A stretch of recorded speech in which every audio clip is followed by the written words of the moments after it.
congregation merely after the resurrection, but the greater congregation that there was to liberate upon his death was the souls of the redeemed in Sheol. This is why Jesus came to the grave of Lazarus weeping. I have always believed that there's something more about that scene. There's something more than just Lazarus, his friend who died.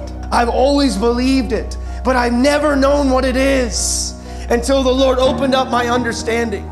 That the Lord came to the grave of Lazarus, he groaned, he wept tears, and it was because he wanted to go visit his brethren in Sheol. He wanted to go into the grave and bring his brethren out. He looked into that grave, longing to go there, longing to conquer death and hell. He was longing for it. He wept over that scene. He wept over Jerusalem because he went to get his church, the congregation of the saints who were locked up in Sheol. So we see there in John chapter 11 where he says that he's the resurrection and the life. We see there that he waited on purpose for his friend to die, for the glory of God, that he might raise him from the dead. And in the grand scheme of things, for 4,000 years up to that day, God was purposefully waiting to incarnate his son.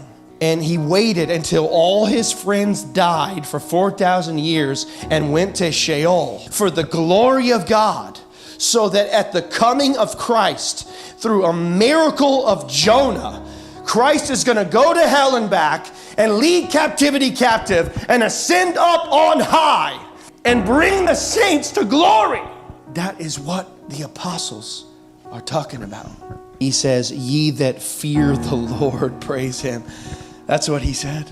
At the appearance of the soul of Jesus Christ, penetrating into the upper part of Sheol, shining like the brightness of the sun. As the congregation bowed, he said, ye that fear the Lord, praise him. He said, all you seed of Jacob, glorify God and fear him, all ye seed of Israel. And what is his announcement? He says, for God has not despised or abhorred the affliction of the afflicted, neither hath he hid his face from him. But when he cried, the Lord heard him. He preached the gospel to the congregation of the saints. He said, my brethren, it is done.